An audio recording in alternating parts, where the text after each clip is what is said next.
जी विधायक जी, आज किस मामले को लेकर आज एसपी ऐसा है, मेरा आज एक सूत्रीय कार्यक्रम था। मैं जिलाधिकारी से भी मिला हूं और अपने सम्मानित पुलिस अधीक्षक से भी मिलकर के भी आ रहा हूं। मैं तो अभी जान ही नहीं पाया था कि गोदाम और दुकान शराब का क्या होता है। इसका अंतर मैं आज तक नहीं जानता था, लेकिन बाद में पता चला कि गोदाम दुकानों को शराब सप्लाई करता है। और मैं अपने को दुर्भाग्यशाली कहूँ कि क्या कहूँ, बैरिया विधानसभा क्षेत्र जहाँ तपस्वियों की धरती है, वहाँ पर 4 गोदाम 75 वर्ष की आज़ादी के बाद पहला बार मैं सुना हूँ। मैं तो समझता था कि दुकान खोले हैं सब, लेकिन बाद में पता चला कि दुकान नहीं, ये गोदाम है। तब मैंने अधिकारियों के यहाँ जाकर के आज जिलाधिकारी को भी और अपने सम्मानित पुलिस अधीक्षक को भी मैं दिया हूँ कि एक ब्लॉक में 3 गोदाम और एक ब्लॉक में 1 गोदाम, और वो भी दोनों 4 गोदामों का जो लोकेशन है, एक घाघरा के किनारे नदी किनारे और दूसरा जो है दुकटी गंगा के किनारे। वहाँ से या तो वहाँ से कौन दुकान खरीदने के लिए जाएगा, तो सिवाय वो जो है शुद्ध रूप से तत्कालीन जिलाधिकारी, मैं तो बिल्कुल आरोप लगाऊंगा कि बिना किसी चीज़ का सत्यापन किए जिलाधिकारी और जिला जो आबकारी अधिकारी है, दोनों की मिलीभगत से भ्रष्टाचार का भेंट चढ़ा हुआ है। और जो इसके पहले जिलाधिकारी थे, उन्होंने दोनों लोग साजिश करके प्री प्लानिंग करके धन कमाने के उद्देश्य से भ्रष्टाचार को जो है पराकाष्ठा पर पहुंचाया है और पूरे बैरिया विधानसभा क्षेत्र को मैं कहता हूं कि मंदिरालय का रूप कर ले लिया है। विधायक जी, कहीं ना कहीं ये बॉर्डर पर है। पहले मुख्यालय पर हुआ करते थे, अब ये बॉर्डर पे, तो मानते हैं कि अब बिहार में तस्करी करने के लिए इन गोदामों स्वाभाविक है, इसमें कहाँ दो रहा है। ये सभी अधिकारी मिलीभगत करके केवल तस्करी करने के उद्देश्य से, लेकिन उससे समाज जलेगा, समाज का जुआ बर्बाद होगा। इसलिए सामाजिक कार्यकर्ता होने के नाते मेरा धर्म है कि ऐसे अनैतिक और नियम विरुद्ध जो कार्य चल रहे हैं उस पर प्रतिबंध लगना चाहिए, जिससे समाज बच सके। विधायक जी, अभी देखा ये भी जा रहा है कि आबकारी विभाग के द्वारा जिन लोगों को लाइसेंस दिया गया है, इसमें दर्जनों ऐसे अनुज्ञापी हैं जो कि अपराध में उनके ऊपर आपराधिक मुकदमे दर्ज हैं, और जबकि सरकार का ये कानून नियम कहता है कि जिनके ऊपर मुकदमे आपराधिक दर्ज है उनको लाइसेंस नहीं दिया जाएगा, लेकिन विभाग जो है वो कुंभकर्णी नींद में सोई है। ऐसा है पत्रकार जी, मैं चूंकि व्यक्तिगत रूप से जानता नहीं हूँ कि किसके कौन अनुज्ञापी है क्या नहीं है, मैं इस विषय का विरोध प्रबल कर रहा हूँ कि गोदाम हमेशा जो है बॉर्डर से 20-25 किलोमीटर की दूरी पर होना चाहिए और जिला मुख्यालय पर होना चाहिए या तहसील मुख्यालय पर होना चाहिए, जो मैं जानता हूँ। लेकिन ये भ्रष्ट आबकारी अधिकारी और इसके पहले पूर्व के जिलाधिकारी ने ये जो है भ्रष्टाचार करके इस तरह की गंदी सोच के आधार पर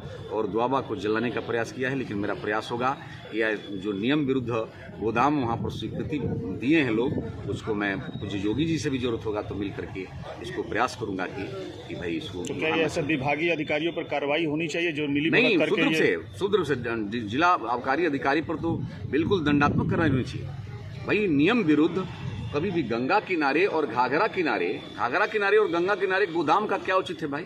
मैं तो चूंकि एक ऐसे परिवार से संबंधित हूँ कि हम लोग 7 पीढ़ी कभी नशा फुर्सा से संबंध नहीं रखती है, तो मैं समझ नहीं पाया कि दुकान और गोदाम में क्या अंतर है। विधायक जी, कहीं ऐसा तो नहीं है कि इसमें सफ़ेद पोश भी शामिल हो?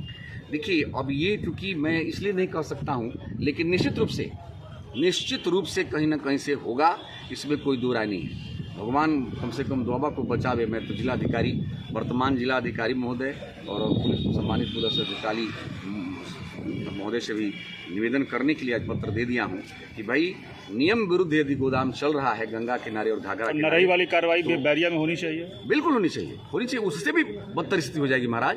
पता नहीं नरई में मैं नहीं जानता हूँ, लेकिन बैरिया में तो 75 वर्ष की आज़ादी के बाद गोदाम तो था ही नहीं। दुकानें थी शराब की, लेकिन गोदाम नहीं था। 4 गोदाम, मुरली छपरा में 3 गोदाम और बकुलहा में, शोभा छपरा में और दोकटी में गोदाम, दोकटी दियारे में गोदाम, और 1 गोदाम बिशुनपुरा में जो घाघरा किनारे है, जहाँ पर उसके बाद घाघरा ही पड़ती है, कोई गांव भी नहीं। अच्छा, ये विधायक जी आपका क्षेत्र रहा, तो ये मानते हैं कि बैरिया में भी जैसे नरई में अवैध वसूली शराब वालों से, बालू वालों से, अनाज वालों से लिया, बैरिया में भी क्या ऐसा कुछ चलता है? ऐसा है, देखिए मेरे भाई, आप लोग पता करके लीजिएगा कि पहला मैं विधायक था कि 2017 में विधायक बनने के बाद से चांददी और पुलिस चौकी पर वसूली बंद करा दिया, और आज तक तो परंपरा कायम है मेरे विधायक से हटने के बाद। सूत्र तो बताते हैं कि आज भी वसूली होता है, चाहे वो ड्रग्स हो, शराब से, जैसा कि आप ही कह रहे हैं कि शराब की तस्करी होता है। ड्रग्स वाली बात तो नहीं कह सकता मैं, लेकिन पुलिस कोई चांदगीर चौकी पर वसूली इस समय नहीं करती। अब अन्य चीजें रात्रि में कोई क्या करता क्या है, कहना चाहेंगे इसके लिए मुख्यमंत्री से? मैं किस तरीके का माननीय यहाँ- मुख्यमंत्री से भी इसके लिए आग्रह करूंगा और सम्मानित जिलाधिकारी और अपने पुलिस अधीक्षक पर मुझे भरोसा है। दोनों हमारे कर्मठ और वो जो है बहुत जो है व्यक्तित्व के धनी लोग आए हुए हैं, तो मेरा विश्वास है कि ये अधिनियम विरुद्ध गोदाम निर्मित स्वीकृति मिली होगी तो बंद होगा और समाज को से इसका राहत मिलेगा। विश्वास तो कहीं ना कहीं एक विपक्ष में भी रहे और प्रदेश में जंगल राज पर भाषण भी दिए हैं कि हाँ। दूसरे विपक्ष के दलों की सरकार में जंगल राज रहा है, लेकिन जंगल राज में कभी बलिया में पुलिस चौकी पर किसी को गोली नहीं मारी गई, थाने पर किसी की हत्या नहीं की गई, गेट पर एक पुलिसकर्मी पर कार्रवाई नहीं होती। क्या लग रहा है कि यहाँ भाजपा की सरकार चल रही है कि पुलिस की सरकार? ऐसा है पत्रकार जी, अपराधी पर नियंत्रण करने का जो संस्कार श्री योगी आदित्यनाथ में है, देखिए घटनाएं घटती हैं लेकिन नेता की और प्रशासन की नियत देखा जाता है। यदि कार्रवाई नहीं होता तो आप लोग तो किसी में पुलिस पर कार्रवाई बिल्कुल कोई नहीं आप देखिए अब सपा के कार्यकाल की आप बात कर रहे हैं इस समय, तो मऊ में 120 आदमी मारे गए दंगा में, उसकी चर्चा नहीं बलिया की बात नहीं कर रहा हूं। मैं बलिया में बात कर रहा हूं। बलिया में भी कम से कम दर्जनों हत्याएं साल हो जाया करती। थाने पर हुआ करती थी। थाना यदि शहर में थाना है और घटना करने वाला व्यक्ति भी वहीं का है, तो ये थाना शब्द मत कहिए, स्थान कह सकते हैं। हनुमानगंज पुलिस चौकी पर क्या हुआ था? मैं उसकी घटना के बारे में नहीं जानता हूँ, लेकिन वो जो है जो भी